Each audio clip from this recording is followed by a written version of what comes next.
Assalamualaikum warahmatullahi wabarakatuh. Waalaikumsalam warahmatullahi wabarakatuh.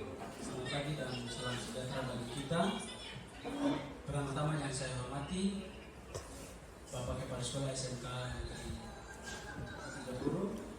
Kemudian yang saya hormati calon guru penggerak angkatan ke-9. Yang saya hormati Bapak Ibu guru yang hadir pada saat ini. Sebelum kita masuk kepada materi yang senjata yang disampaikan oleh calon guru penggerak, kita akan mendengarkan sepatah kata yang disampaikan oleh Bapak Kepala Sekolah kepada calon-calon guru penggerak ke depan di SMK Negeri 30. Kepada Bapak, waktu tempat saya bersama.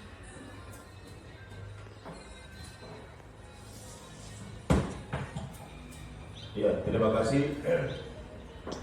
Assalamualaikum warahmatullahi wabarakatuh dan selamat siang.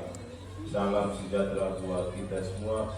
Yang kita hormati Bapak Ibu para wakil kepala sekolah, Bapak Ibu para kaprok dan wali kelas serta staf TU yang sempat hadir pada saat ini. Yang beta hargai dan beta hormati Ibu Anggi Alfiono sebagai calon guru penggerak angkatan 9 pada SMK Negeri 30 tahun 2023 ini, yang alhamdulillah masih mengikuti tahapan-tahapan seleksi calon guru penggerak angkatan 9 tahun 2023 yang sempat hadir dan berpartisipasi penuh pada kegiatan-kegiatan calon guru penggerak. Bapak Ibu para staf dewan guru yang beta hormati, saya selaku Kepala SMK Negeri 3 Guru sangat mengharapkan bahwa kegiatan-kegiatan seperti ini membawa dampak yang positif, membawa menambah pengetahuan serta banyak membantu bukan saja calon guru penggerak, tapi Bapak Ibu guru yang sebentar nanti akan mengikuti tes calon guru penggerak angkatan berikutnya. Saya berharap sungguh bahwa kegiatan ini bukan sampai di sini saja, tapi akan ditindaklanjuti sehingga ke depan nanti guru penggerak akan bertambah pada SMK 30 ini. Yang berikut, saya sangat memberikan apresiasi kepada Bapak Ibu calon guru penggerak yang pada 2 tahun lalu telah pada SMK 30 ini telah meloloskan 1 orang guru penggerak dan 1 orang pengajar praktek. Ini menunjukkan bahwa kita selangkah lebih maju. Dan saya berharap setelah Ibu Anggi ada calon-calon guru penggerak lain, sehingga sekolah kami ini mendapat banyak guru penggerak, berarti ini menunjukkan bahwa kemajuan yang sangat bagus bagi sekolah kami. Harapan saya, marilah kita mengikuti Bapak Ibu yang berikutnya, calon guru penggerak yang berikutnya, supaya bisa menambah pengetahuan bagi kami, bagi Bapak Ibu yang belum mengikuti guru penggerak ini, dan kita sharing pengetahuan, sharing pengalaman, dan insya Allah mudah-mudahan bisa bermanfaat bagi anak didik kami pada SMK 30 ini dan bagi kita semua, baik itu staf dewan guru, baik itu calon guru penggerak, dan akan membawa dampak positif sekali bagi kami semua. Yang berikut, harapan kami, marilah kita mengikuti secara saksama materi yang akan dipaparkan oleh Ibu Anggi selaku calon guru penggerak angkatan ke-9 tahun 2023. Mudah-mudahan Allah Subhanahu wa Ta'ala, Tuhan yang Maha Kuasa, memberkati dan meridai apa yang merupakan tujuan dan cita-cita kita semua, khususnya kepada Ibu Anggi sebagai calon guru penggerak. Mungkin harapan kami itu mudah-mudahan apa yang akan disampaikan oleh Ibu Anggi bermanfaat bagi kita semua. Akhirnya, billahi taufiq wal hidayah. Wassalamualaikum warahmatullahi wabarakatuh dan selamat siang.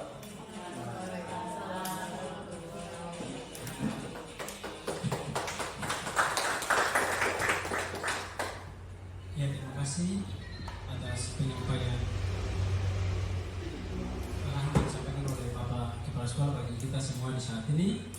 Kita masuk kepada agenda selanjutnya, yaitu pemaparan materi aksi nyata dari modul 1.4 dengan tema menyebarkan pemahaman dan pengalaman penerapan budaya positif yang akan disampaikan oleh calon guru penggerak angkatan ke-9, yaitu Ibu Anggi Alfiona SPD Alfioni. Untuk itu, waktu dan tempat saya persilakan.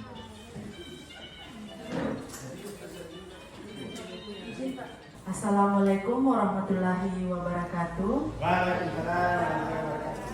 Selamat pagi dan salam sejahtera untuk kita semua. Salam.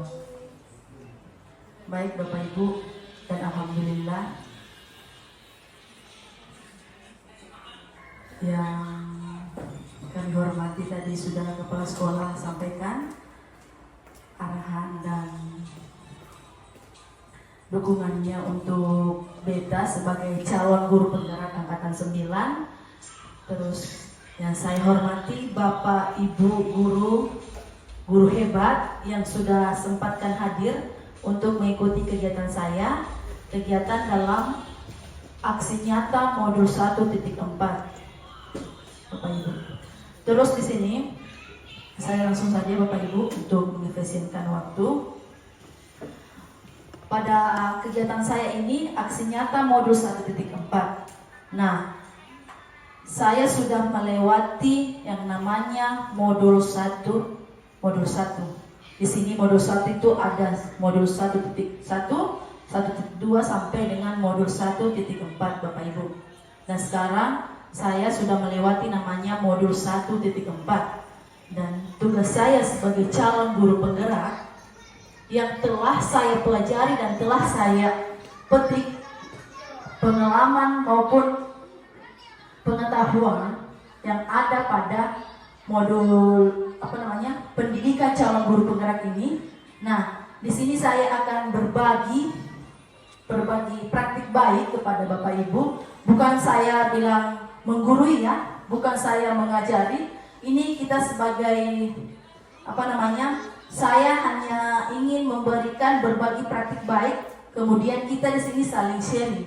Nah, di sini tema yang akan saya bawakan yaitu menyebarkan pemahaman dan pengalaman penerapan budaya positif, khususnya yang ada di sekolah kita ini, yaitu SMK Negeri 30. Nah, salam dan bahagia. Selamat datang Bapak Ibu guru hebat. Marilah kita belajar bersama, tumbuh bersama, berkolaborasi, saling mendukung, dan berbagi demi mewujudkan disiplin positif atau budaya positif di sekolah kita tercinta, khususnya SMK Negeri 30. Nah, adapun agenda yang akan saya bawakan pada kegiatan pada hari ini, yaitu yang pertama pembukaan yang sudah dibuka oleh Kepala Sekolah langsung. Dan yang kedua, tujuan budaya positif di sekolah. Ketiga, pemahaman inti. Keempat, eksplorasi konsep. Dan yang terakhir adalah refleksi. Ya, selanjutnya, di sini Bapak Ibu bisa lihat tujuan dari budaya positif yang ada di sekolah. Nah, tentu kita pernah dengar yang namanya Ki Hajar Dewantara. Ya, Bapak Ibu. Nah, Ki Hajar Dewantara ini mengingatkan bahwa tujuan pendidikan adalah menuntun segala kodrat yang ada pada anak-anak agar mereka dapat mencapai keselamatan dan kebahagiaan yang setinggi-tingginya, baik sebagai manusia maupun sebagai anggota masyarakat.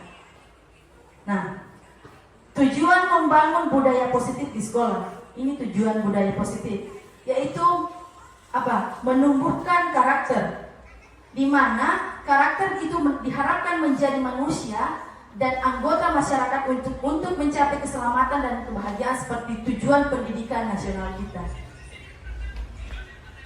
adalah yang tercantum dalam profil pelajar Pancasila, yang mana diantaranya beriman dan bertakwa kepada Tuhan Yang Maha Esa dan berakhlak mulia, kreatif, gotong royong, berkebinekaan global, bernalar kritis dan mandiri. Lanjut. Nah, Bapak Ibu semua, di sini saya sudah sediakan pertanyaan pemantik.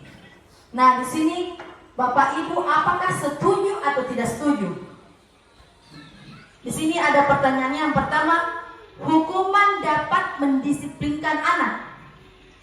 Coba Bapak Ibu, hukuman dapat mendisiplinkan anak. Setuju atau tidak? Setuju atau tidak? Tidak. Tidak. Ada yang bilang setuju? Ada yang bilang setuju? Tidak ya? Yang kedua, pemberian hukuman dengan hal yang positif seperti membaca atau membersihkan halaman sekolah dapat meningkatkan kedisiplinan anak. Setuju atau tidak?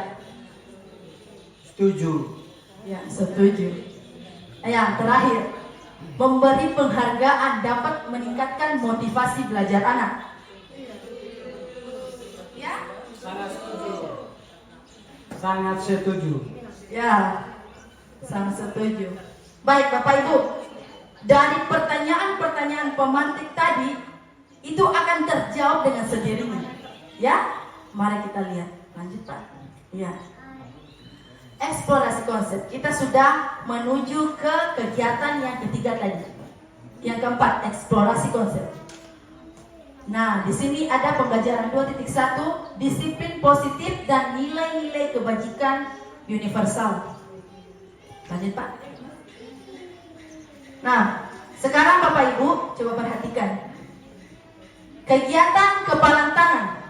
Sekarang saya minta tolong kepada Bapak Ibu, ada yang berperan sebagai A dan ada yang berperan sebagai B. Baik Bapak Ibu, ada yang berperan sebagai A dan ada yang berperan sebagai B.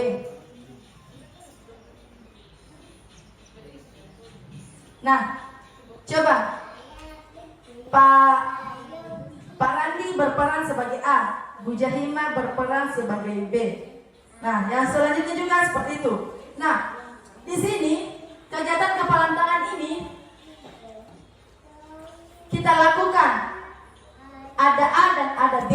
Nah, sobeklah secari kertas. Si A sobek secari kertas kecil. Tuliskan benda yang paling si A suka, benda yang paling si A senang.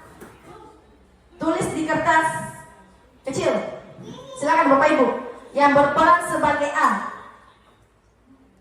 Silakan Bapak Ibu yang berperan sebagai A.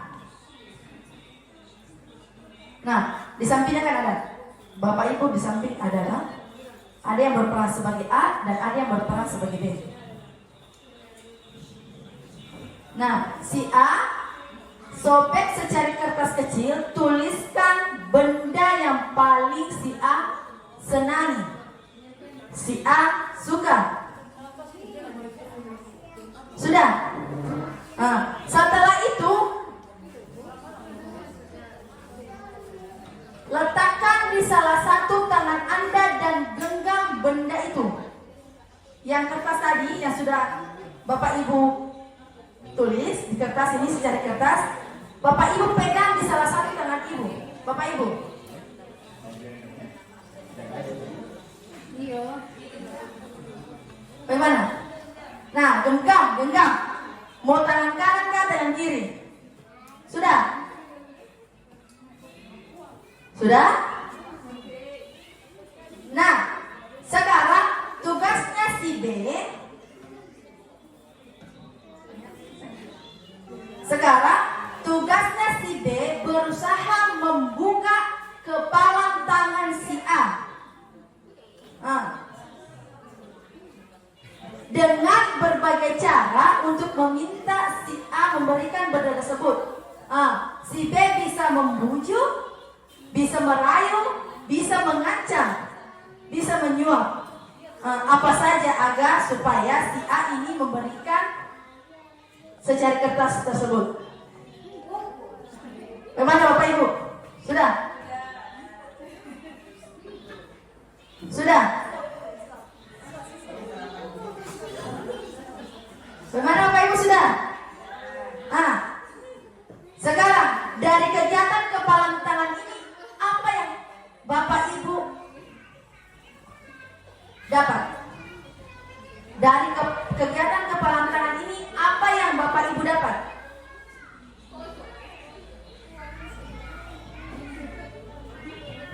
Coba dari sini. Dari kegiatan kepalan tangan tadi kan ada si A berperan sebagai yang memegang ada sesuatu nih.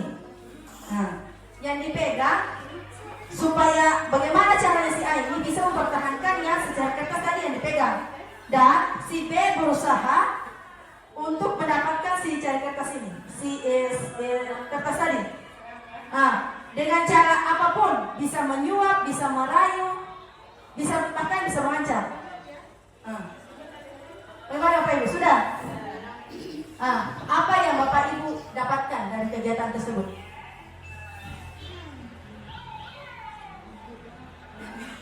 Ibu Ija sebagai B, sebagai A, Ibu Dian. Nah, apa yang Ibu Dian rasakan dan apa yang Ibu Dian dapat dari kegiatan ini?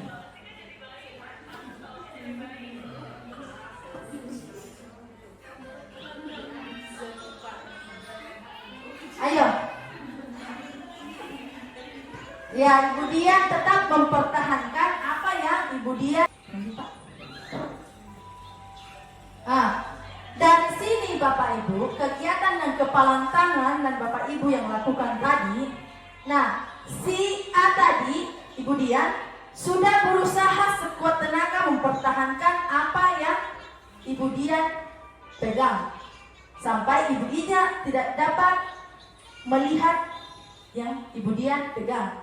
Artinya, kita tidak bisa mengontrol si A. Betul tidak Bapak Ibu? Iya, yang bisa mengontrol si A ini adalah dirinya sendiri. Jadi perubahan paradigma dari teori kontrol atau teori pilihan, ilusi guru mengontrol murid. Jadi Bapak Ibu, kita sebagai guru itu tidak bisa mengontrol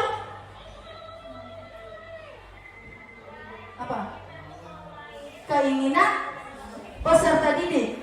Jadi kita harus memahami apa yang dibutuhkan oleh peserta didik. Ilusi bahwa kritik dan membuat orang merasa bersalah dapat menguatkan karakter.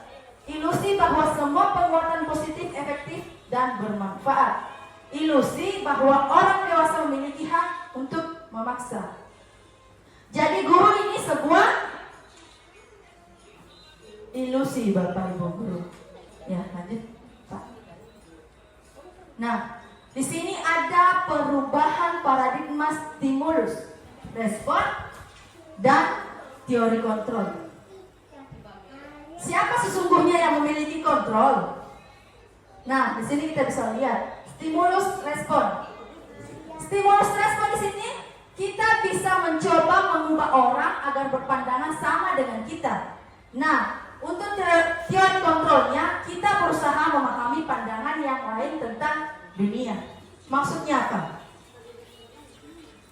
Kita mencoba mengubah orang agar berpandangan sama dengan kita. Nah, Bapak Ibu, kita tidak bisa mengontrol orang untuk bisa sama dengan kita.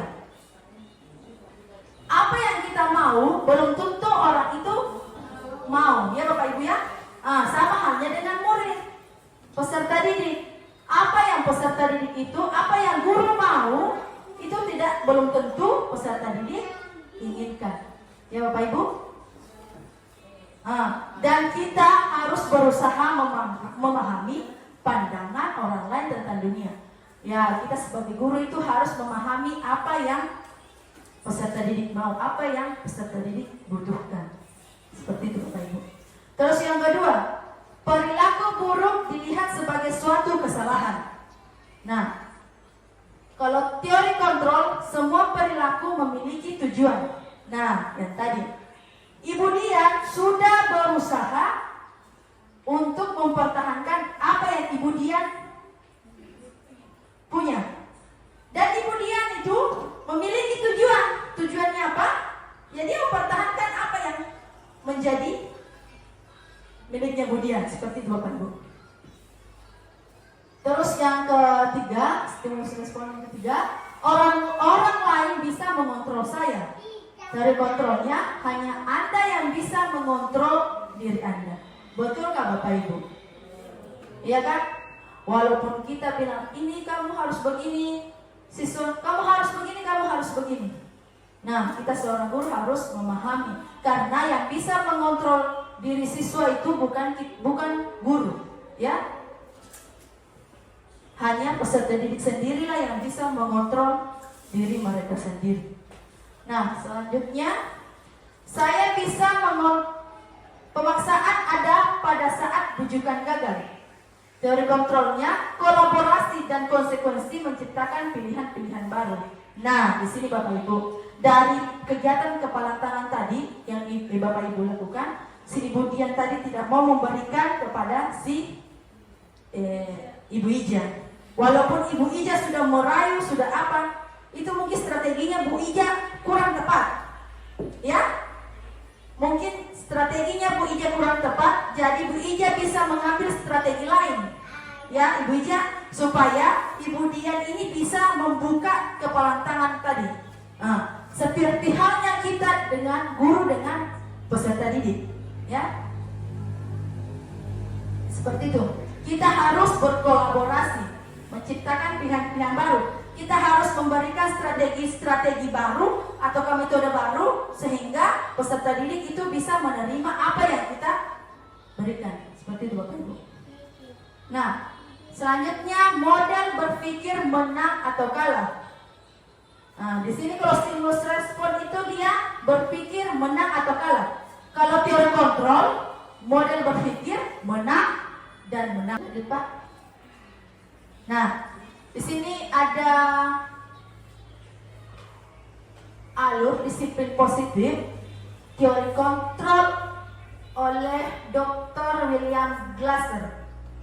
Ini yang beta sudah dapat di pendidikan guru penggerak. Nah, di sini Anda bisa lihat, Anda bisa mengontrol orang lain, hanya Anda yang bisa mengontrol diri Anda. Makna disiplin, belajar kontrol diri dengan menggali potensi kita agar tercapai tujuan mulia, yaitu sesuatu menjadi seseorang yang kita inginkan berdasarkan nilai-nilai yang kita hargai, Bapak Ibu. Nah, nilai-nilai ini yang akan kita lihat nanti. Semua perilaku itu memiliki tujuan, Bapak Ibu. Terus teori motivasi. Teori motivasi ini ada dua. Teori motivasi intrinsik dan motivasi intrinsik. Nah, teori motivasi intrinsik ini yang selalu kita kerjakan, yang selalu kita lakukan Bapak Ibu. Yang pertama untuk menghindari hukuman, kedua untuk mendapatkan imbalan. Nah, di sini ketika peserta didik kita terlambat, takut datang terlambat, atau takut tidak mengerjakan tugas, karena itu dia takut apa? Bapak Ibu, takut hukuman ya? Iya, takut dihukum. Makanya peserta didik kita ini ada tidak mau terlambat, ada yang selalu mengerjakan PR karena takut dihukum. Dan yang kedua, untuk mendapatkan imbalan. Nah, biasa Bapak Ibu pengalaman, ini pengalaman pribadi, waktu saya sekolah Bapak Ibu, waktu SD itu kelas 1 sampai kelas 6 SD itu saya saya peringkat 1 terus. Karena apa? Orang tua saya iming-iming saya hadiah. Iya, Bapak Ibu. Nanti kalau kamu peringkat 1, mami belikan ini, belikan ini, belikan ini. Itu saya termotivasi. Sampai kelas 6 SD saya selalu peringkat 1. Nah, Bapak Ibu, ketika saya SMP, mulailah saya tidak mendapatkan peringkat. Perasaannya bagaimana, Bapak Ibu? Saya kecewa. Karena mungkin kemampuan saya pada saat SMP tidak bisa. Saya kecewa, saya marah karena tidak diberikan hadiah oleh orang tua saya. Ya, makanya Bapak Ibu, kalau kita boleh saja kita memberikan imbalan ataukah hadiah ataukah apresiasi semacam apa kepada peserta didik itu, tapi tidak boleh terlalu keseringan karena peserta didik ini dia akan terbiasa dengan hal seperti itu. Ya Bapak Ibu, nanti akan kita lihat perbedaannya seperti apa. Nah, kita lanjut. Ini untuk motivasi intrinsik. Nah, yang harus kita lakukan yang ini, motivasi intrinsik yang harus kita perlihatkan dan yang harus kita tunjukkan. Untuk menghargai diri sendiri ini ada nilai-nilai kebajikan universal dan keyakinan kelas. Nanti akan materi selanjutnya akan saya jelaskan. Terus ada model berpikir menang-menang, kolaborasi dan konsensus menciptakan pilihan-pilihan baru yang sudah tadi saya jelaskan. Seterusnya ada 5 posisi kontrol. 5 posisi kontrol ini pernah Ibu lakukan. Apakah Ibu sebagai penghukum, pembuat rasa bersalah? Apakah Ibu sebagai Bapak Ibu sebagai teman, Bapak Ibu sebagai pemantau, ataukah sebagai manajer? Nah, selanjutnya segitiga restitusi. Nah, segitiga restitusi ini nanti saya akan perlihatkan contoh segitiga restitusi yang pernah saya buat aksi nyata sebelumnya. Yang pertama itu menstabilkan identitas. Segitiga restitusi ini untuk bagaimana Ibu? Untuk memecahkan masalah yang ada di sekitar kita, khususnya di sekolah ya. Nah, yang kedua validasi kebutuhan, ketiga menanyakan keyakinan. Nah, di sini ada 5 kebutuhan selanjutnya. Ada 5 kebutuhan dasar manusia. Bapak Ibu, saya tanya dulu. Kebutuhan dasar manusia. Bapak dan Ibu guru ini ada kebutuhan nggak, Sen? Semua memiliki kebutuhan kan? Iya, sama hanya dengan peserta didik kita memiliki kebutuhan masing-masing. Nah, di sini akan kita bahas itu 5 kebutuhan dasar manusia. Yang pertama, bertahan hidup. Betul nggak Sen, Bapak Ibu? Bertahan hidup. Ya. Yang kedua, penguasaan. Yang ketiga, kasih sayang dan rasa ingin diterima. Ya. Terus yang keempat, kesenangan, dan yang kelima, kebebasan. Nah, apakah makna disiplin? Nah, di sini ada bahasa Latin disiplina yang artinya belajar. Makna dari kata ini berkonotasi dengan disiplin diri dari murid-murid Socrates dan Plato. Disiplin diri membuat orang menggali potensinya menuju sebuah tujuan apa yang dihargai. Nah, sebetulnya Bapak Ibu, kalau kita mendengar kata disiplin berarti kita harus apa? Pasti ada hukumannya. Kalau tidak disiplin, dihukum.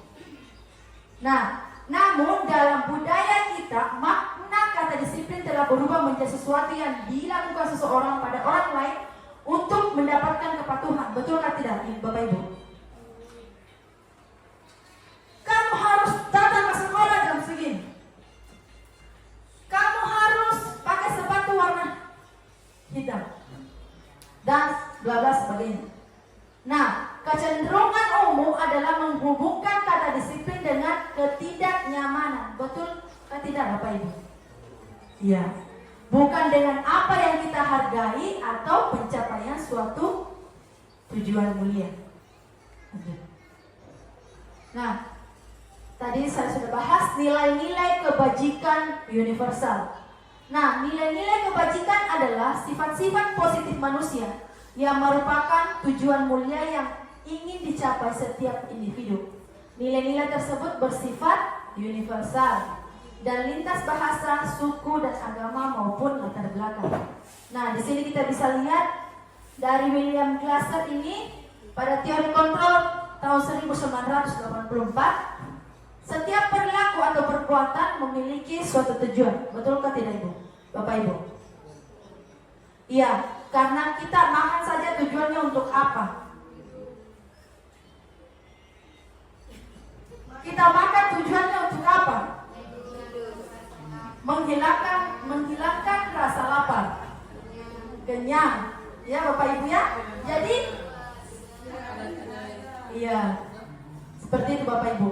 Dengan mengaitkan nilai-nilai kebajikan yang diyakini seseorang, maka motivasi intrinsik akan terbangun, sehingga menggerakkan motivasi dari dalam untuk dapat mencapai tujuan mulia yang diinginkan. Selanjutnya, nilai-nilai kebajikan yang ingin dicapai oleh setiap anak Indonesia kita dikenal dengan profil pelajar Pancasila. Ya, yaitu beriman, bertakwa kepada Tuhan Yang Maha Esa dan berakhlak mulia, mandiri, bernalar kritis, berpindakaan global, bergotong royong dan kreatif. Ini harusnya Bapak Ibu harus hafal ini, yang profil pelajar Pancasila. Nah, ini Bapak Ibu profil pelajar Pancasila. Oke, kita refresh dulu ya. Nah, sekarang kita akan bernyanyi dulu supaya penyegaran Bapak Ibu. Ya. Saya ada lagu tentang profil pelajar Pancasila. Kita bernyanyi bersama-sama ya.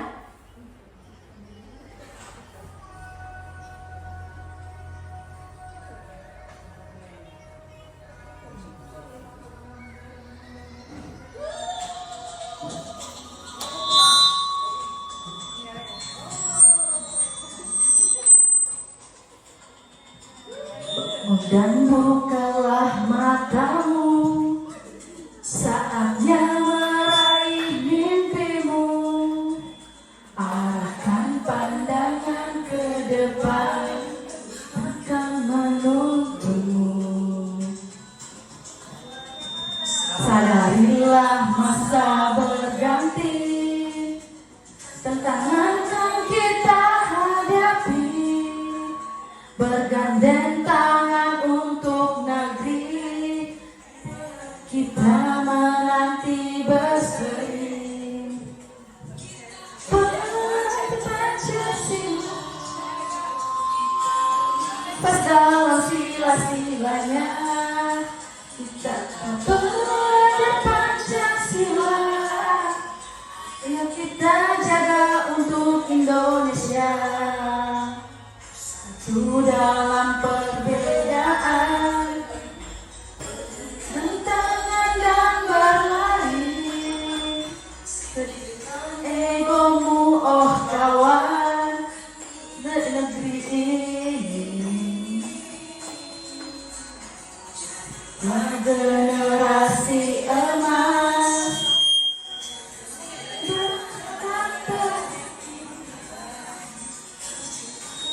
Harus berani, kita terus torehkan prestasi.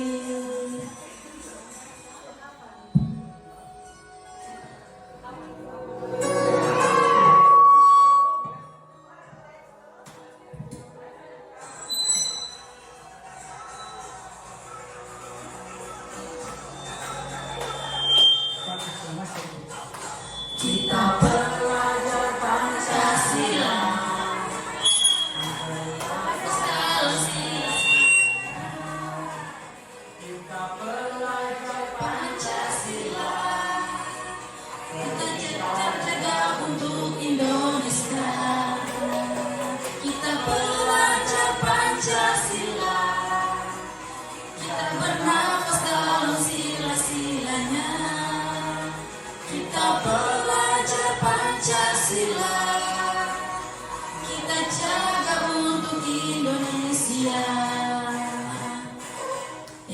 tangan Bapak Ibu.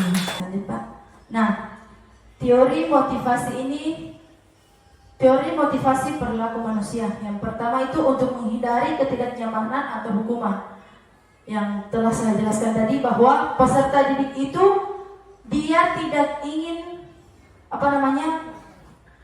peraturan yang ada itu dia tidak ingin langgar karena dia takut apa? Takut dihukum, Bapak Ibu.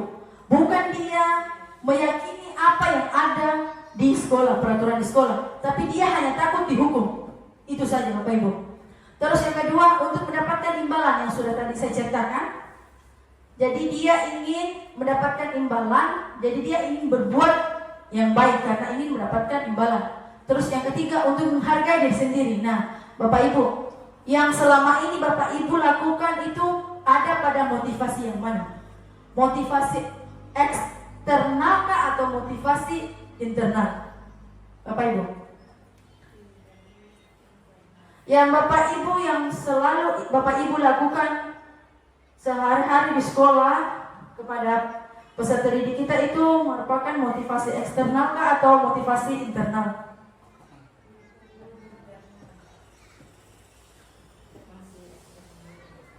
Iya, Bapak Ibu. Kalau kita melihat di sekeliling kita itu masih sekolah kita ini masih mempunyai motivasi eksternal, Bapak Ibu. Karena bagaimana? Karena coba perhatikan peserta didik kita. Mereka melanggar peraturan itu, tidak melanggar peraturan itu karena mereka tidak ingin dihukum, Bapak Ibu. Bukan peserta didik kita ini meyakini bahwa sepatutnya kita datang terlambat karena harus seperti ini. Tidak. Karena mereka itu takut dihukum. Ya Bapak Ibu. Lanjut. Nah, merdeka menurut Ki Hajar Dewantara. Merdeka itu artinya tidak hanya terlepas dari perintah, akan tetapi cakap juga memerintah diri sendiri. Ini pemikiran Ki Hajar Dewantara tentang pemikiran, konsepsi, keteladanan, sikap merdeka, dan lanjut Pak Men. Nah, dihukum oleh penghargaan. Coba Bapak Ibu guru bayangkan, hukuman dan penghargaan itu sama atau tidak? Tidak sama. Kalau kita lihat hukuman dan penghargaan itu sama Bapak Ibu.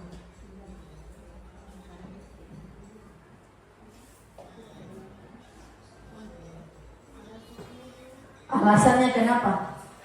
Karena di hukum itu bahwa penghargaan berlaku sama dengan hukuman. Dalam artinya meminta atau membujuk seseorang melakukan sesuatu untuk memenuhi suatu tujuan tertentu dari orang yang meminta atau membujuk. Dorongannya eksternal dan akan ada faktor ketergantungan.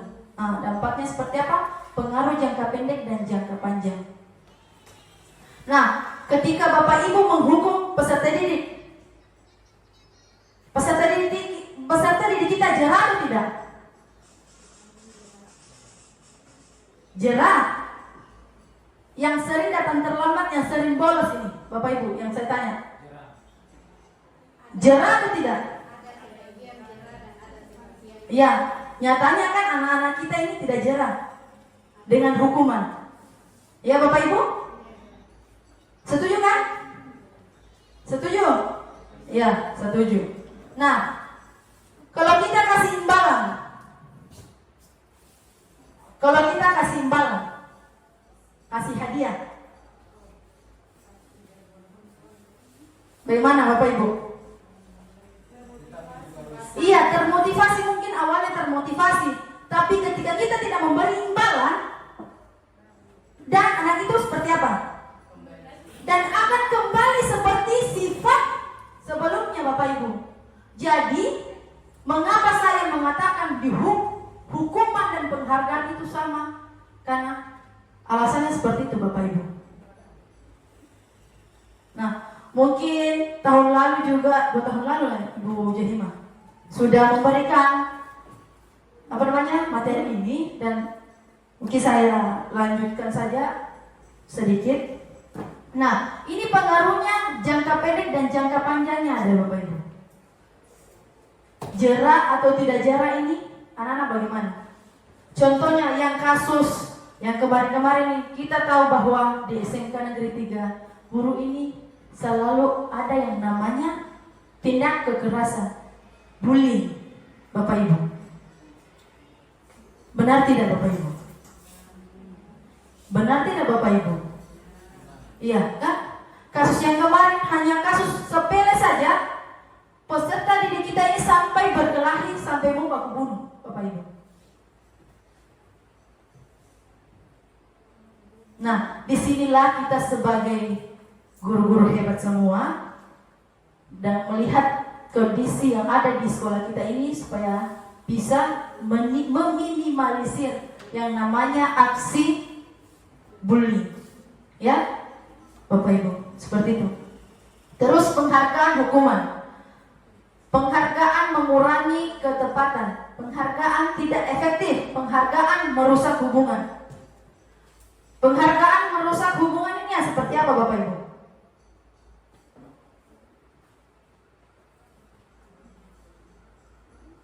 Contohnya, ketika Bapak Ibu mengajar, ketika Bapak Ibu memberikan imbalan kepada satu orang itu, padahal ada si anak B ini yang dia mestinya yang dapat juga, tapi dia tidak dapat, jadi terjadi kecemburuan. Betul Bapak Ibu, terjadi kecemburuan.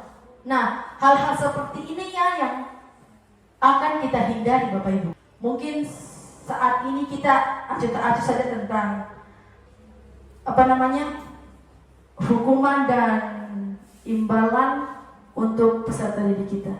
Nah, dihukum oleh penghargaan berkualitas, penghargaan mematikan kreativitas, penghargaan mengurangi motivasi intrinsik tadi, percaya diri, mengelola diri. Lanjut Pak. Nah, bentuk program kebajikan atau apresiasi. Nah, di dalam memberikan apresiasi atau pengakuan perlu diingat beberapa hal Bapak Ibu. Yang pertama, beri pengakuan itu secara khusus. Beri pengakuan secara pribadi.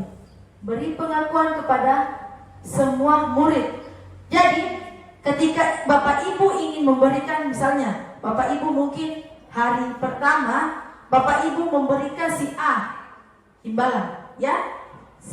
Terserah mau imbalan apresiasi seperti apa, apakah sebuah pujian kah, apakah, ya. Dan besok-besok ibu masuk di kelas itu lagi, jangan si A lagi yang dapat imbalan, Bapak Ibu. Mungkin bisa saja anak yang misalnya yang tidak memperhatikan pelajaran yang ada di dalam kelas itu, mungkin saja kita bisa memberikan penghargaan supaya dia mereka merasa, oh bahwa beta diperhatikan nih, ternyata selama ini Bapak dan Ibu guru perhatikan beta, walaupun beta bikin hal-hal yang tidak senang, tidak apa, seperti itu Bapak Ibu. Baik Bapak Ibu, kita lanjut. Beri pengakuan secara konsisten, secara kontinu, berkelanjutan Bapak Ibu. Jangan hari ini Bapak Ibu mungkin di dalam kelas apresiasi, terima kasih nak, kamu mulai begini. Besoknya Bapak Ibu duduk diam saja dalam kelas, tidak memberikan apresiasi kepada peserta didik. Pasti peserta didik akan merasa jenuh, kecewa. Ya, seperti itu Bapak Ibu. Fokus pada proses. Nah, ini yang paling penting. Fokus pada proses. Yang paling penting proses atau hasil Bapak Ibu? Proses atau hasil yang penting? Ya, proses ya. Ya. Contohnya saja ketika kita memberikan soal ujian semester contohnya, itu peserta didik mungkin si A mendapatkan 95, si B. Ternyata pada saat proses KBM, proses belajar mengajar dalam kelas, si A ini tidak aktif dalam kelas. Lah ketika si A ujian, nilainya dapat 95, dapat 100. Ya, mungkin dari ujiannya itu mungkin dia menyontek kah atau apakah. Jadi yang Bapak Ibu harus lihat itu adalah prosesnya, bukan hasil. Oke, lanjut. Contoh pengakuan atau apresiasi kebajikan. Nah, pembuka. Kemarin saya perhatikan nilai kebajikannya, rasa empatimu besar sekali. Situasinya pada saat menolong murid baru di kelas kita. Saya menghargai kepedulianmu pada saat kamu membantu teman-temanmu di tugas kelompok. Terima kasih untuk rasa tanggung jawabmu pada saat kamu memungut kertas-kertas yang berserakan di lantai. Nah, kata-kata dan pengakuan seperti inilah yang harus kita berikan kepada peserta didik kita. Nah, di sini ada tugas perbedaan hukuman antara hukuman dengan konsekuensi.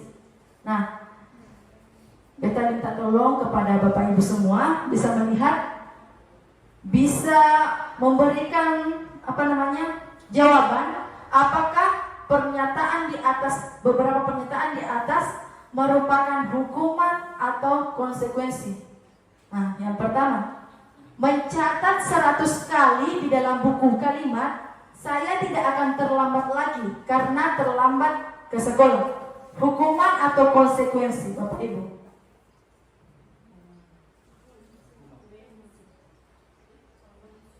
Ya, ada bilang hukuman, ada yang mengatakan konsekuensi. Nanti kita lihat jawabannya Bapak Ibu sama-sama. Yang kedua, lari mengelilingi lapangan basket 2 kali karena terlambat hadir di sekolah. Hukuman atau konsekuensi? Hukuman. Baik. Murid diminta untuk push up 13 kali karena tidak menggunakan masker ke sekolah. Hukuman. Menggantikan kertas tugas teman yang telah dicoret-coret. Konsekuensi. Membersihkan tumpahan air di meja tulis karena tersenggol pada saat belajar. Konsekuensi. Murid disuruh untuk mengenakan sepatu seharian murid disuruh untuk tidak mengenakan ya harusnya. Murid disuruh untuk tidak mengenakan sepatu seharian, tidak mengenakan itu Bapak Ibu. Murid disuruh untuk tidak mengenakan sepatu seharian di sekolah karena tidak mengenakan sepatu hitam. Hukuman. Lari mengelilingi lapangan basket 2 kali karena terlambat 10 menit untuk pelajaran PJOK. Hukuman atau konsekuensi? Ya, ada bilang hukuman, ada yang mengatakan konsekuensi. Mari kita lihat. Nah, ini Bapak Ibu. Mencatat 100 kali dalam buku kalimat itu, saya tidak akan terlambat lagi karena terlambat ke sekolah itu merupakan hukuman Bapak Ibu. Nah, perbedaan dari kata lari mengelilingi lapangan basket 2 kali. Nah, di bawah juga lari mengelilingi lapangan basket 2 kali. Kenapa di atas merupakan hukuman dan di bawah merupakan konsekuensi? Alasannya apa Bapak Ibu? Nah, sama-sama terlambat. Lari mengelilingi lapangan basket 2 kali karena terlambat hadir. Di bawah juga terlambat hadir. Kok konsekuensi yang di atas hukuman? Alasannya apa? Kalau di atas itu karena terlambat datang ke sekolah, kalau di bawah itu karena terlambat pada jam mata pelajaran PJOK, sehingga dia diberi konsekuensi untuk lari beberapa menit sesuai lapangan sesuai dengan mata pelajaran yang diajarkan pada hari itu. Ya, tepuk tangan dulu untuk Ibu Sarima. Ya, terima kasih banyak atas jawabannya Ibu. Ya, tepat sekali ya. Karena di atas itu terlambat hadir ke sekolah. Nah, di bawah ini terlambat 10 menit pelajaran PJOK. Tadi perbedaannya apa? Karena pelajaran PJOK kan olahraga memang. Ya? Berarti Pak Mon ini ada guru olahraga. Ketika Pak Mon ada peserta didik yang masuk yang terlambat 10 menit, Pak Mon berhukuman apa? Beri semacam pelajaran kepada peserta didik seperti apa? Ya, itu pusat, kemudian lari di lapangan. Iya. Itu karena memang mata pelajarannya Pak Mon itu gerakan-gerakan kayak push up, lari, jadi itu termasuk dalam konsekuensi Bapak Ibu. Jadi Bapak Ibu sudah paham ya, hukuman itu yang mana, konsekuensi itu yang lanjut Pak. Nah, perbedaan hukuman dan konsekuensi. Hukuman sesuatu yang menyakitkan harus terjadi. Kalau konsekuensi sesuatu yang harus terjadi. Nah, contohnya tadi. Kalau anak-anak terlambat kita suruh push up 30 kali. Itu anak-anak tidak sakit, perasaannya bagaimana? Iya, kesal.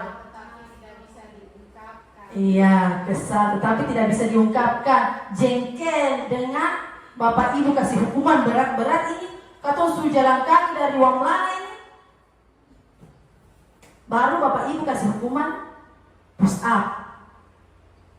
Mungkin ada hukuman yang, maksudnya mungkin ada pelajaran yang lebih baik lagi Bapak Ibu ya. Nah, konsekuensi seperti misalnya tanpa sengaja peserta didik menumpahkan air, disuruh melap, itu kan bukan hukuman ya, karena kesalahannya kenapa dia menumpahkan air. Seperti itu Bapak Ibu. Nah, membuat anak sakit, iya kan? Hukuman, membuat anak sakit untuk jangka waktu lama. Mungkin anak itu merasa dendam. Ih, Bapak Guru itu selalu suruh katong push up. Setiap kali katong ini selalu push up terus. Pasti di hati anak-anak itu suruh merasa jengkel dengan katong. Betul tidak Bapak Ibu? Iya. Membuat anak merasa tidak nyaman dan jangka waktu yang pendek. Anak membenci kedisiplinan, anak menghargai disiplin, paksaan, stimulus tanggapan. Mendorong anak menyakiti diri sendiri. Nah, konsekuensi mendorong anak agar mudah menyesuaikan diri. Hukuman konsep diri yang buruk, kalau konsekuensi konsep diri yang baik. Nah, anak belajar untuk menyembunyikan kesalahan. Kalau konsekuensi anak belajar untuk mematuhi peraturan. Coba Bapak Ibu, anak belajar untuk menyembunyikan kesalahan. Coba, ketika kita sering memberikan hukuman kepada peserta didik, anak itu sering sembunyikan kesalahannya tidak? Sering ya? Iya. Bapak Ibu pernah perhatikan tidak peserta didik kita yang sering bolos ini? Kata suruh panggil lagi, besoknya bolos lagi. Panggil lagi. Nah, kadang ini anak didik kita tidak bolos lewat sini, lewat belakang rumah Bapak Ibu. Dari hutan-hutan ini dia laju sampai dia keluar ke laut sana, Bapak Ibu. Nah, kalau konsekuensi anak belajar untuk mematuhi peraturan. Nah, hukuman, marah, rasa bersalah, dipermalukan, merasa tak dihargai. Nah, anak peserta didik yang sering dikasih hukuman, dia merasa marah. Betul tidak Bapak Ibu? Dia merasa bersalah, dipermalukan, dan merasa tak dihargai. Seperti itu Bapak Ibu. Nah, untuk konsekuensi kehilangan hak, dibuat tidak nyaman, diasingkan untuk sementara. Nah, lanjut Pak. Nah, kita lanjut. Apa itu restitusi? Restitusi adalah proses menciptakan kondisi bagi murid untuk memperbaiki kesalahan mereka, sehingga mereka bisa kembali kepada kelompok mereka dengan karakter yang lebih kuat. Restitusi juga merupakan kolaboratif yang mengajarkan murid untuk mencari solusi dari masalah mereka dan membantu murid untuk berpikir tentang orang seperti apa yang mereka ingin menjadi, dan bagaimana mereka harus memperlakukan orang lain. Lanjut Pak. Nah ini Bapak Ibu bisa lihat. Iya. Identitas gagal. Nah, hukuman. Kenapa hukuman dikatakan identitas gagal? Nah, di sini nanti ada pernyataan-pernyataan yang mendukung kenapa hukuman ini menjadi identitas gagal. Nah, sebagai identitas sukses itu disiplin, konsekuensi dengan restitusi. Nah, untuk hukuman sesuatu yang menyakitkan. Nah, ini tadi sudah dijelaskan ya. Restitusi merupakan suatu pilihan. Lanjut Pak Mun. Nah, 9 ciri-ciri restitusi. Bukan untuk menebus kesalahan namun untuk belajar dari kesalahan. Nah, nanti Bapak Ibu saya akan memberikan contoh restitusi yang telah saya buat di kelas untuk menyelesaikan permasalahan kepada anak peserta didik kita. Nah, yang kedua memperbaiki hubungan. Yang ketiga tawaran bukan paksaan, ya Bapak Ibu. Yang keempat restitusi menuntut untuk melihat ke dalam diri. Terus yang kelima restitusi mencari kebutuhan dasar yang mendasari tindakan. Restitusi diri adalah cara yang lebih baik. Restitusi fokus pada karakter bukan tindakan. Restitusi fokus pada solusi. Restitusi mengembalikan murid yang berbuat salah pada kelompoknya. Nah, Bapak Ibu, ini ada kasus kemarin di kelas. Kasusnya seperti apa? Ada 2 siswa kelas 2 TKJ yang bernama Mahmud dan Ihsan saling berebut buku hingga pada saat akhirnya buku tersebut robek atau koyak, ya. Nah, bagaimana cara saya menyelesaikan masalah ini? Saya menggunakan metode restitusi, segitiga restitusi yang tadi saya sudah jelaskan, menstabilkan keadaan, memvalidasi kesalahan yang ada, dan menanyakan keyakinan kelas. Nah, Bapak Ibu bisa lihat.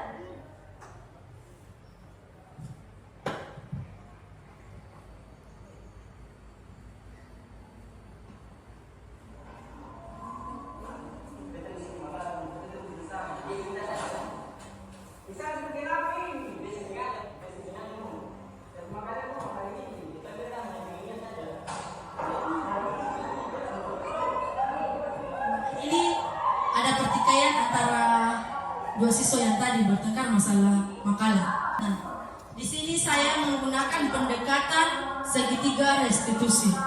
Yang pertama itu menstabilkan identitas. Nah, saya tanyakan kenapa bisa seperti itu.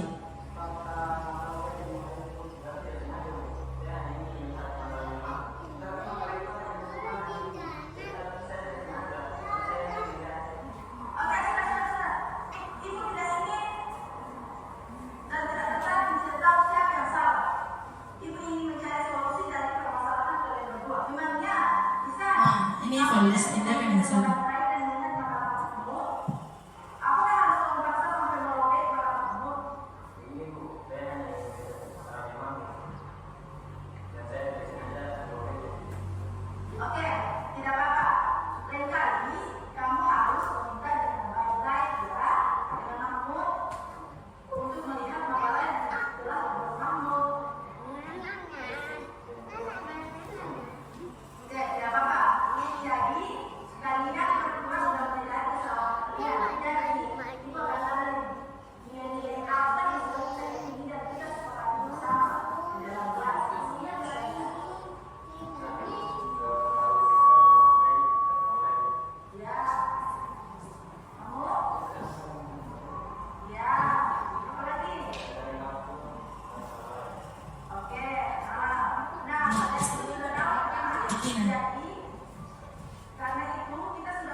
Di sini peserta didik mengambil keputusan sendiri untuk memperbaiki makalah yang sudah dirobek tadi, ya Bapak Ibu.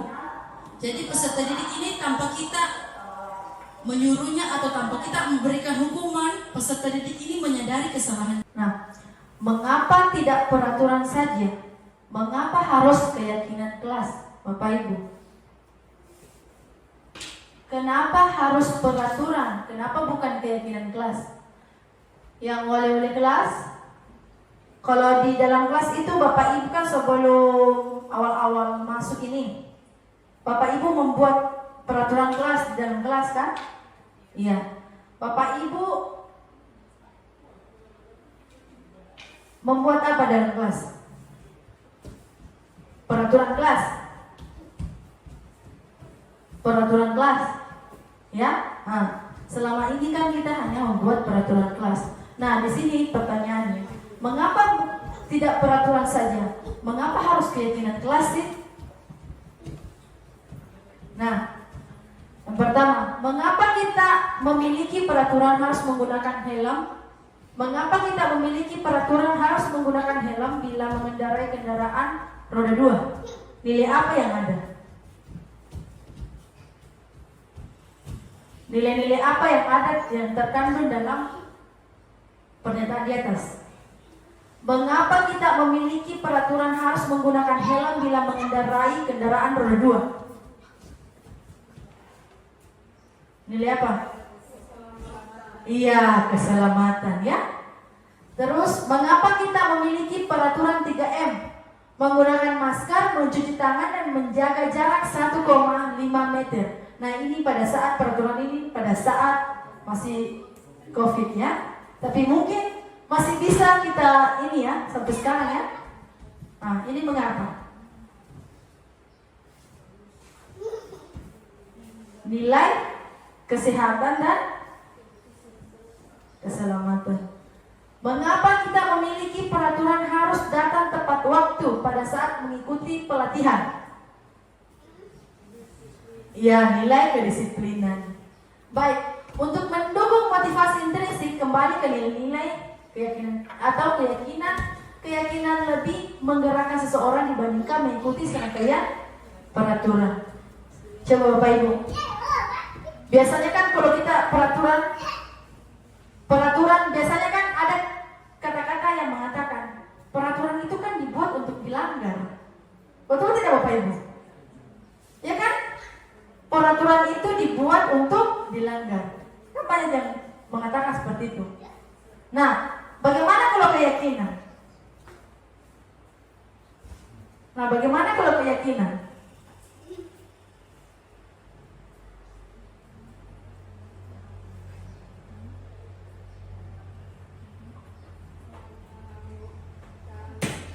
Iya, Ibu Sarima. Kalau peraturan itu mungkin hanya sebatas tulisan, tetapi kalau keyakinan itu benar-benar muncul dari dalam diri kita, sehingga apa yang sudah kita yakin ketika kita langgar, kita tahu bahwa oh itu salah. Iya, betul sekali. Tepuk tangan untuk Ibu Sarima. Iya. Calon guru penggerak angkatan 11. Amin. Nah, tadi peraturan itu hanya ditulis di dalam kelas. Oh, peserta didiknya, oh kita dilarang pakai baju ini, kita dilarang begini, datang terlambat. Nah, kalau keyakinan itu sudah ada tertanam dalam diri kita, sehingga ketika kita melanggar, oh saya salah, apa yang saya perbuat ini salah. Seharusnya keyakinan ini melanggar keyakinan kelas yang sudah ada, seperti itu Bapak Ibu. Nah, lanjut. Peraturan kelas, keyakinan kelas, lingkungan positif, budaya positif. Di sini Bapak Ibu, kita ada di posisi lingkaran yang mana, Bapak Ibu? Kita ada di posisi lingkaran mana? Yang warna ungu adalah peraturan kelas, hijau keyakinan kelas, kuning lingkungan positif, coklat budaya positif. Kita kira-kira kalau di lingkungan sekolah kita ini, khususnya SMK Negeri 3 Burung, kita masih berada di posisi yang mana Bapak Ibu?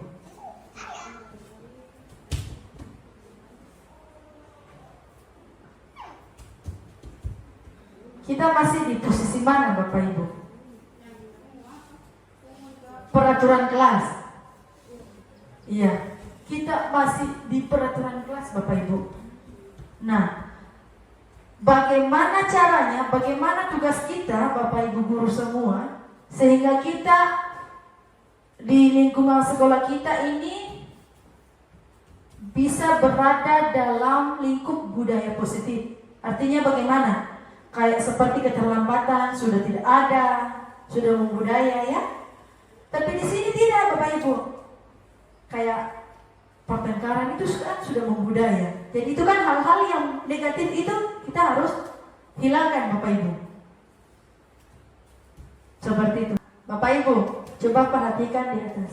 Yang mana yang merupakan keyakinan kelas dan mengapa? Nah, di sebelah kiri ada kesepakatan kelas, datang tepat waktu mengucapkan salam, menjaga kebersihan sekolah, berdoa sebelum dan sesudah kegiatan, aktif dalam pembelajaran, tertib. Untuk kesepakatan kelas yang sebelah kanan, kami guru dan murid yang saling menyayangi, kami murid yang bersemangat belajar, kami murid yang peduli dengan teman-teman. Kira-kira dari kesepakatan kelas di atas, yang mana kira-kira yang merupakan keyakinan kelas dan mengapa? Bapak Ibu,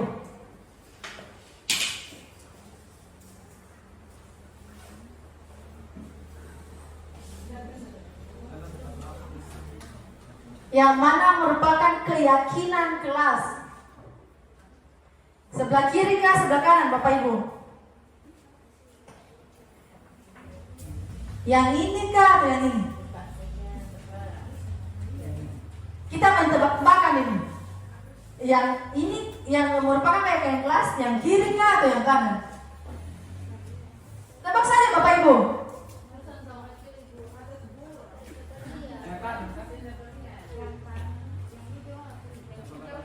Yang sebelah kiri itu datang tepat waktu, mengucapkan salam, menjaga kebersihan sekolah, berdoa sebelum dan sesudah kegiatan, aktif dalam pembelajaran, tertib. Nah, itu yang pertama. Yang sebelah kanan itu kami guru dan murid saling menyayangi. Kami murid yang semangat belajar. Kami murid yang peduli dengan teman-teman. Coba, Ibu Jahimah. Yang merupakan keyakinan kelas, sebelah kiri kan, sebelah kanan?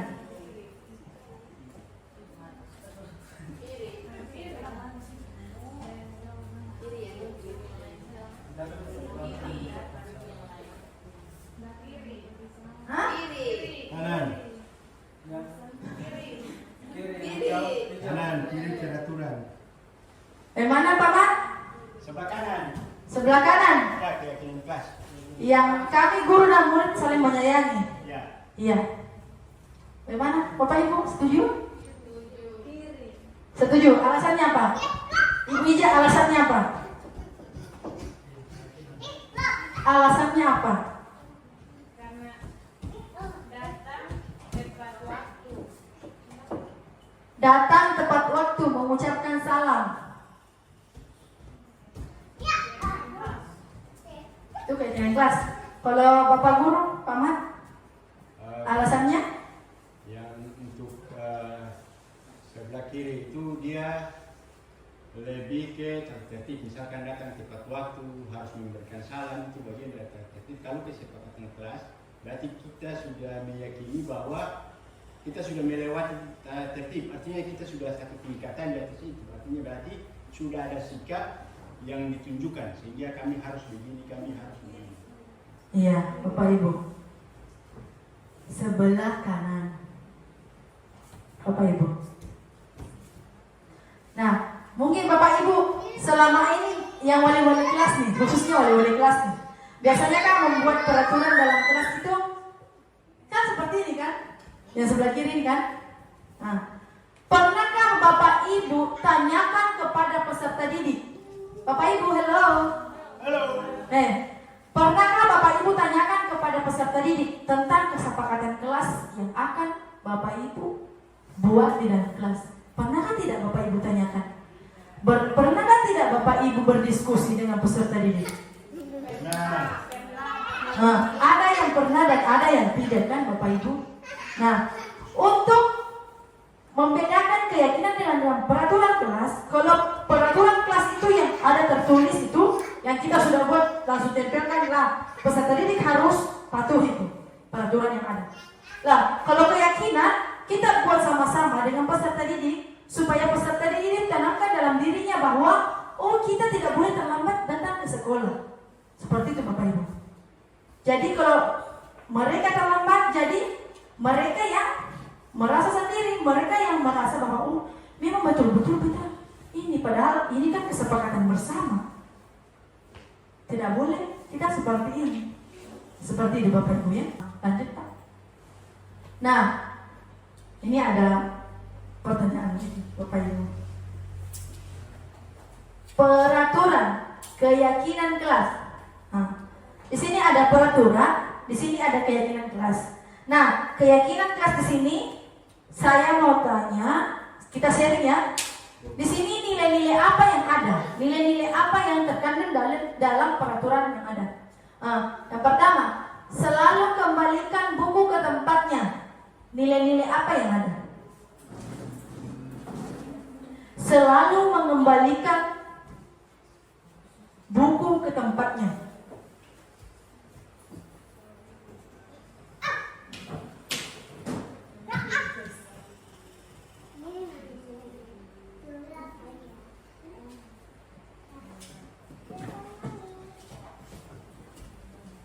Nilai-nilai apa Bapak Ibu? Selalu kembalikan buku ke tempatnya. Nilai-nilai kan tadi saya sudah jelaskan, nilai-nilai kebajikan universal. Itu ada beberapa nilai-nilai disiplin, keselamatan, kesehatan, tanggung jawab, mandiri dan sebagainya. Nah, kalau selalu kembalikan buku ke tempatnya itu nilai apa, Bapak Ibu? Disiplin, tanggung jawab, ketaatan. Terus yang kedua, dilarang mengganggu orang lain. Dilarang mengganggu orang lain. Nilai apa? Disiplin menghormati orang lain. Menghormati orang lain, menghargai. Hadir di sekolah 15 menit sebelum pembelajaran dimulai. Iya, disiplin, tanggung jawab ya. Dilarang melakukan kekerasan.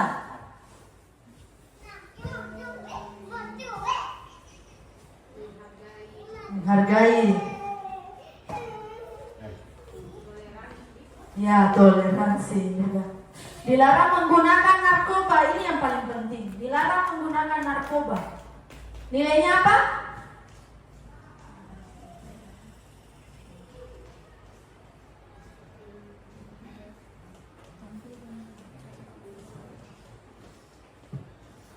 Sangat berbahaya.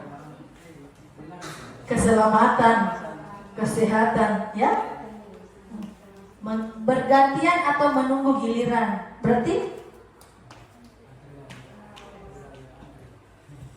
nilainya budaya antri, saling menghargai, toleran. Gunakan masker. Jangan berlari di kelas atau koridor.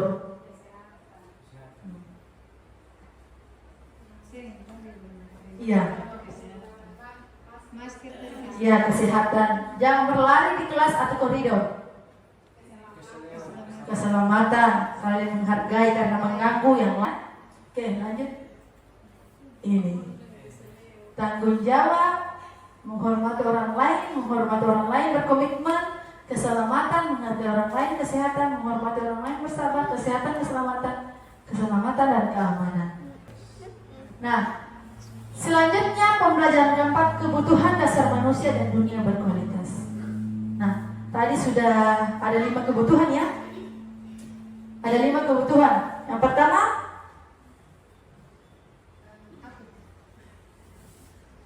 ibu, kebutuhannya ibu itu apa? Keselamatan, bertahan hidup, kesenangan. Apa lagi? Iya, masing-masing punya kebutuhan dasar. Lanjut. Nah, ini kebutuhan dasar manusia, Bapak Ibu. Yang pertama itu bertahan hidup. Bertahan hidup kan? Yang kedua, kasih sayang dan rasa diterima. Ya kan? Penguasaan, kesenangan dan kebebasan. Lanjut, teman.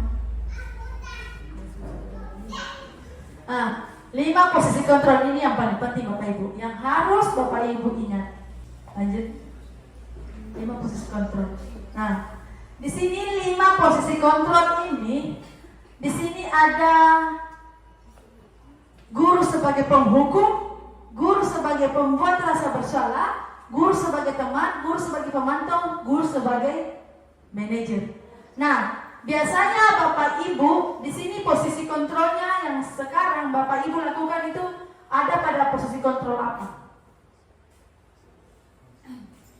Untuk peserta didik.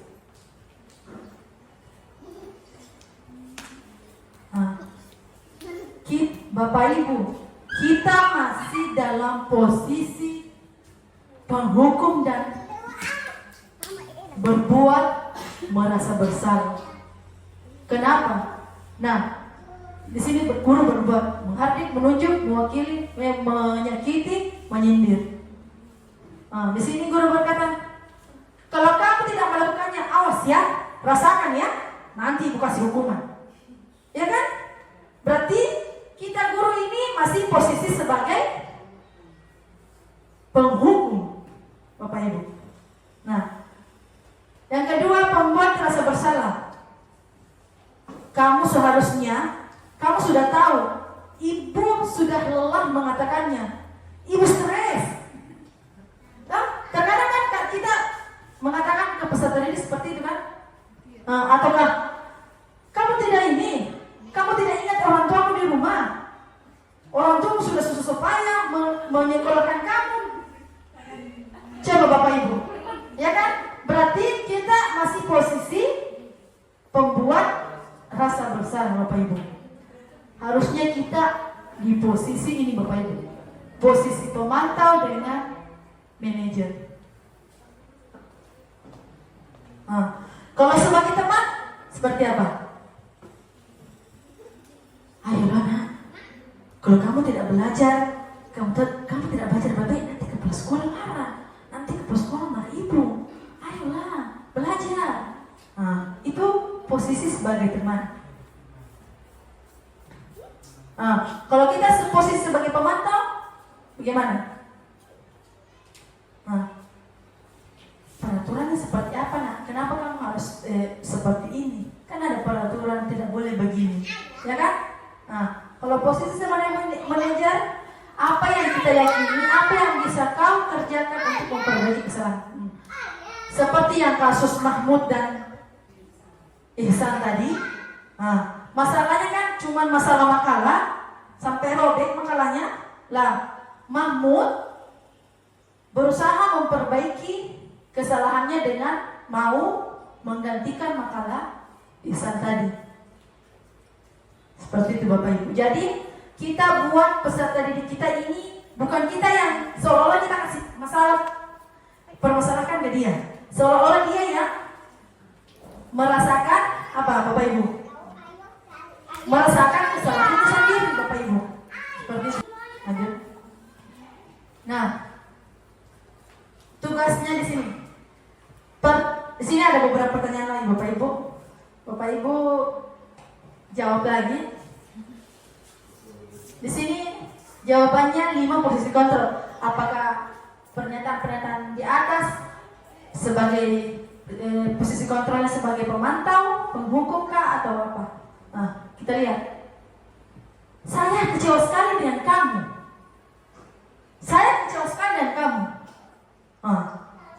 Dari pernyataan itu posisi kontrolnya sebagai apa? Saya kecewa sekali dengan kamu.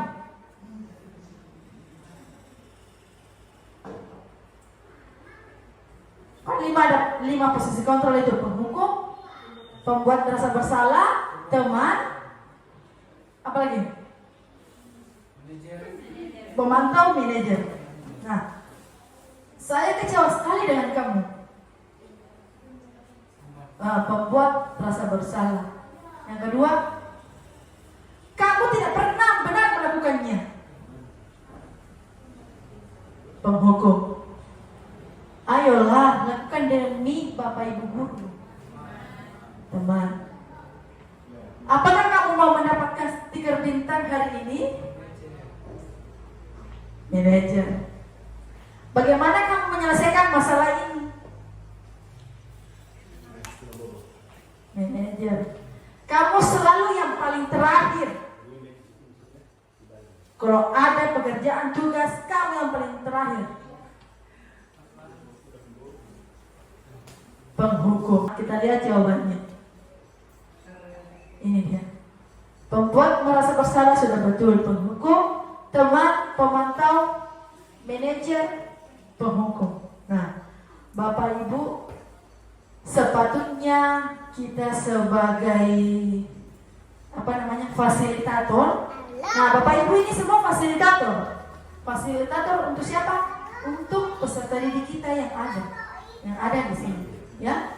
Jadi kita jangan semena-mena kita harus memberikan hukuman kepada peserta didik kita.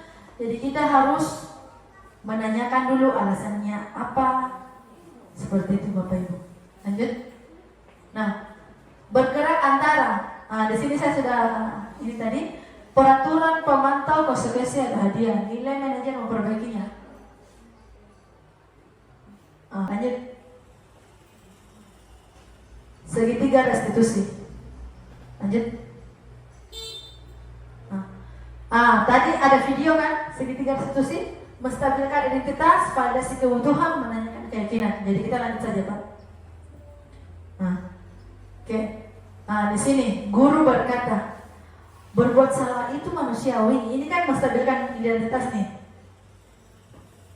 Ketika ada peserta didik kita yang berbuat salah, harusnya kita berkata, berbuat salah itu hal yang manusiawi. Tidak ada manusia yang sempurna. Bapak Ibu juga pernah buat salah. Kita pasti bisa menyelesaikan permasalahan ini.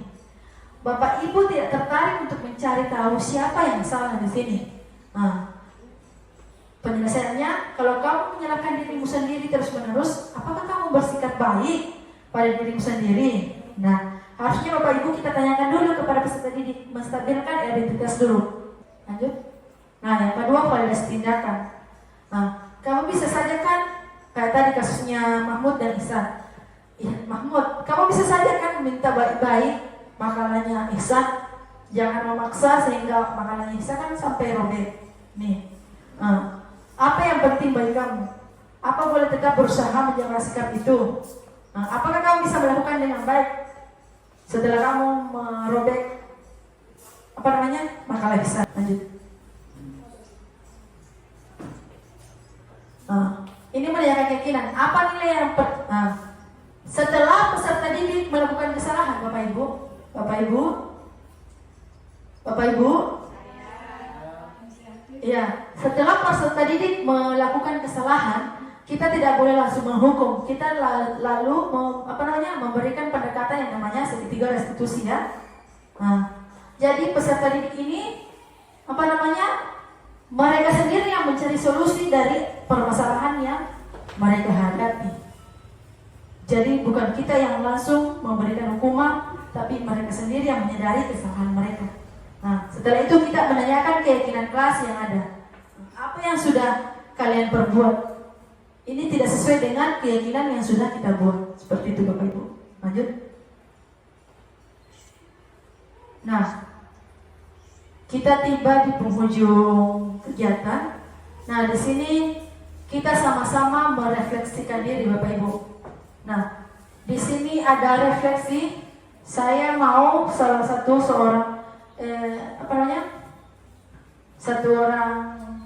guru saja, bapak atau ibu guru, merefleksikan diri apa yang sudah didapat dari kegiatan ini.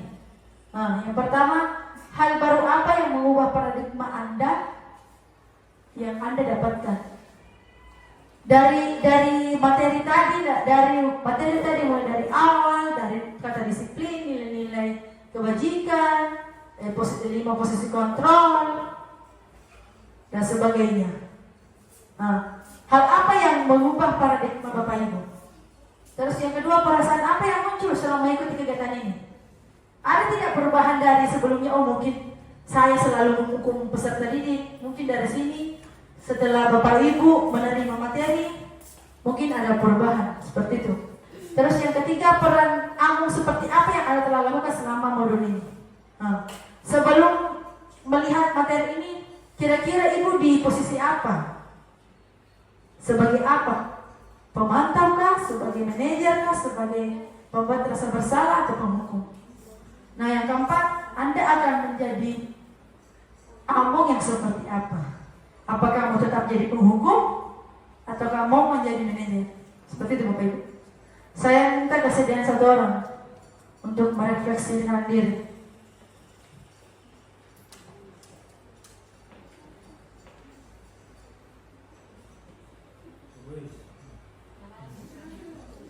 Ayo Bapak Ibu.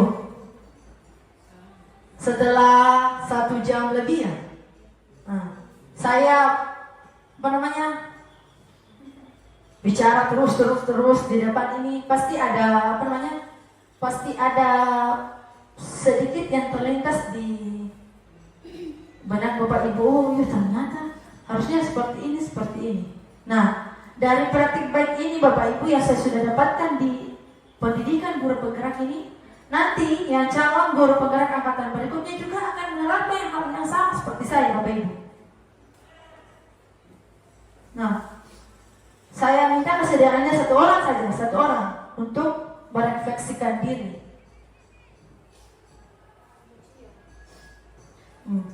Merefleksikan diri, situasi sekolah kita seperti apa, harusnya kita begini. Bu Sarima. Setelah mengikuti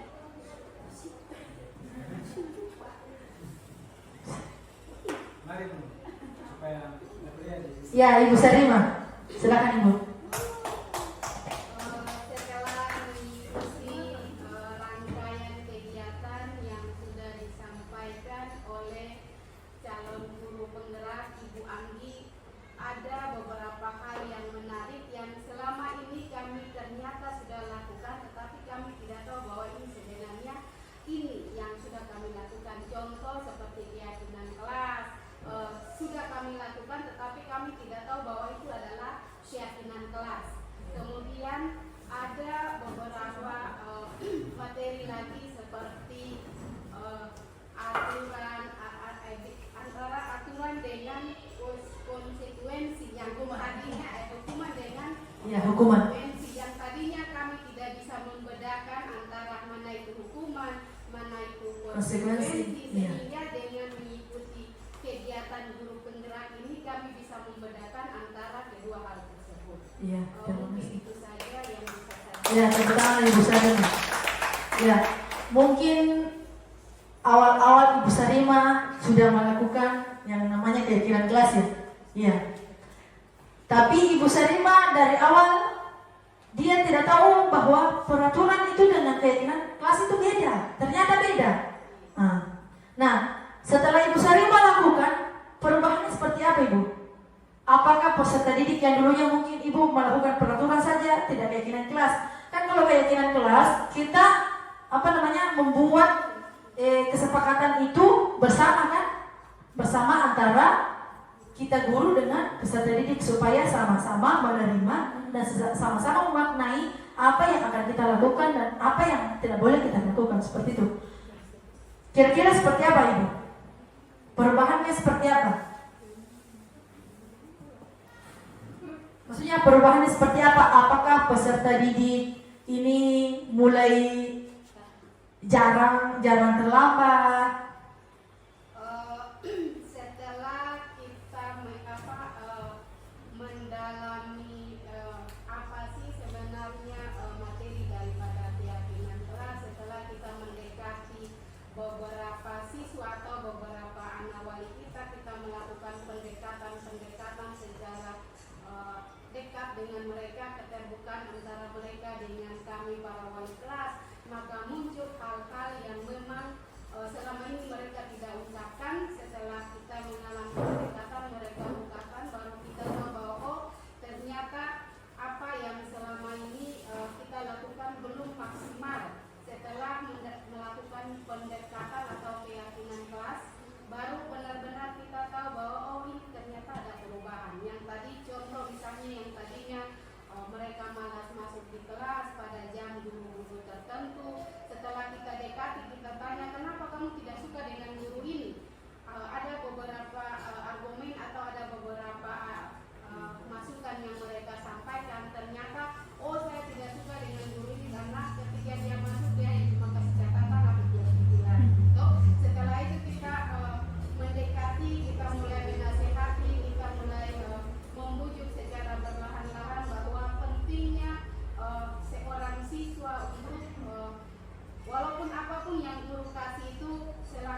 terima kasih banyak Ibu Sarima.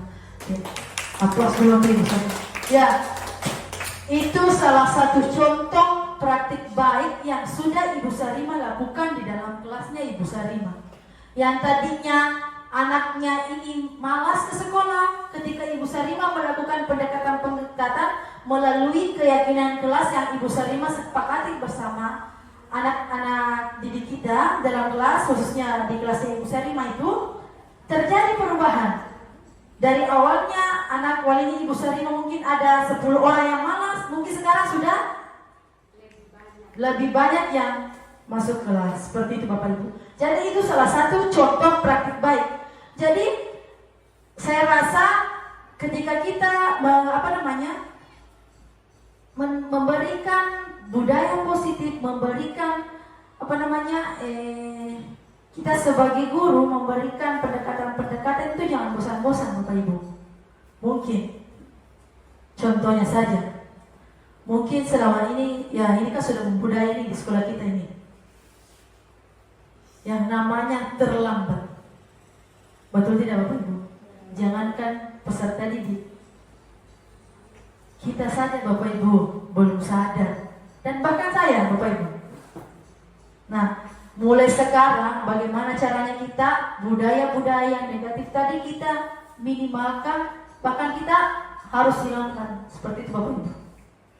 Mulai dari diri kita sendiri. Seperti itu. Pernah saya tanya ini di kelas yang kosong yang sedang ada guru. Belajar apa nak? Sing ada jam Ibu. Sing ada jam. Sing ada jam Ibu. Sing ada jam. Lah belajar apa? Belajar ini Ibu. Ini ada gurunya, kenapa saya dipanggil? Malah sih Ibu ketemu panggil lagi sama saya masuk. Nah, budaya-budaya seperti ini kan anak-anak bisa contoh Bapak Ibu. Betul tidak Bapak Ibu? Iya. Buat apa? Pasti di pikiran peserta didik ini, buat apa kita lakukan seperti ini? Bapak guru saya aju tak aju sama saja, ya kan? Nah, kita Bapak Ibu sebagai fasilitator, sebagai kita tidak bisa mengubah apa yang ada pada peserta didik kita, karena peserta didik sebenarnya itu Bapak Ibu memiliki minat dan bakat masing-masing. Bagaimana caranya Bapak Ibu bisa mengembangkan minat dan bakat masing-masing peserta didik? Nah, sebelum melakukan proses belajar pembelajaran itu kita kan harusnya mengetahui dulu, oh si A harusnya seperti ini, oh si B, oh dia maunya ini, oh si C dia maunya ini.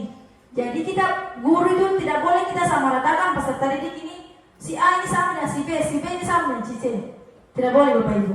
Karena mungkin dengan faktor lingkungan juga peserta didik itu berbeda. Mungkin daerah pegunungan berbeda, ya kan Pak Mon? Iya. Peserta didik yang lingkungannya di pesisiran, ya kan beda. Nah, jadi kita sebagai seorang guru itu pintar-pintar melihat situasi dan kondisi apa yang dibutuhkan dan apa kebutuhan dasar peserta didik kita. Seperti itu Bapak Ibu. Jadi memang sebenarnya guru ini pekerjaan yang sangat-sangat berjasa kalau buat saya. Seperti itu Bapak Ibu. Ada lagi yang mau merefleksikan diri? Satu lagi Bapak Ibu, yang saya refleksikan tentang 5 posisi kontrol. Sebelumnya Bapak Ibu posisi kontrolnya seperti apa, dan setelah melihat materi-materi yang tadi sudah disampaikan, Bapak Ibu mau posisi kontrolnya seperti apa? Satu orang, Bapak Ibu.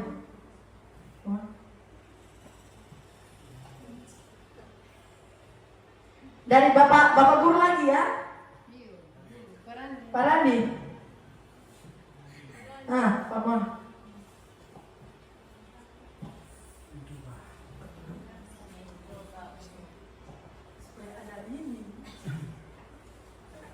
Ya, terima kasih Bu atas kesempatan diberikan. Setelah kurang lebih 1 jam, kita masih setia untuk mengikuti materi yang disampaikan oleh Ibu Anggi tadi, calon guru penggerak anak kaki 9. Setelah kita mengikuti materi ini, baru kita sadar. Kita sadar bahwa kita sebagai guru itu jangan terlalu kita memberikan hukuman kepada siswa. Ada langkah-langkah tadi itu kita terapkan di kelas, baik sebagai wali kelas, bahkan kita sebagai guru mapel. Saya terinspirasi dengan salah satu poin yang ada tadi terkait dengan hukuman ya, hukuman. Contoh itu ketika siswa yang terlambat untuk mata pelajaran PJOK disuruh untuk berlari keliling lapangan, kemudian push up. Siapa tahu mereka terlambat itu karena yang pertama waktu, jarak tempuh. Karena mungkin ada yang tinggal di Babalu, ada yang tinggal di Derlade dan sebagainya sehingga terlambat. Itu kita tidak boleh langsung memberikan hukuman, tapi ada hukuman yang lain. Suruh mereka untuk membacakan, suruh mereka hal-hal yang lain yang bersifat positif. Setelah mengikuti materi ini, di situ baru saya sadar dan khususnya untuk saya sebagai guru PJOK supaya ke depan memberikan hal-hal positif yang baik kepada siswa. Dan cukup banyak yang katong dapat di saat ini, tinggal semuanya itu kembali kepada katong masing-masing supaya di SMK Negeri 30 di ke depan ini katong masuk kepada budaya kelas tadi kan, budaya inovasi tadi, budaya positif tadi, supaya setiap tahun itu makin hari menjadi lebih baik. Terima kasih. Ya, terima kasih banyak atas refleksinya, Pak Mon. Sangat luar biasa ya. Dari sebelumnya Pak Mon mungkin sering menghukum anak-anak yang lebih ini. Mungkin dari setelah melihat dan merefleksikan diri dari pemaparan-pemaparan yang tadi saya sampaikan, mungkin ada pencerahan sedikit bahwa kita tidak boleh menghukum semena-mena peserta didik kita. Kita harus menggunakan pendekatan yang salah satunya tadi ada pendekatan restitusi Pak Mon. Ya, segitiga restitusi. Jadi kita harus menstabilkan identitas dulu, terus validasi kesalahan apa yang ada, terus menanyakan keyakinan. Masih ada lagi? Kalau tidak ada, mungkin sampai di sini penyampaian saya tentang penerapan budaya positif khususnya di sekolah tercinta kita di SMK Negeri 30. Terima kasih atas kesempatan dan kesediaannya untuk mengikuti kegiatan saya. Dan salam guru hebat. Wassalamualaikum warahmatullahi wabarakatuh.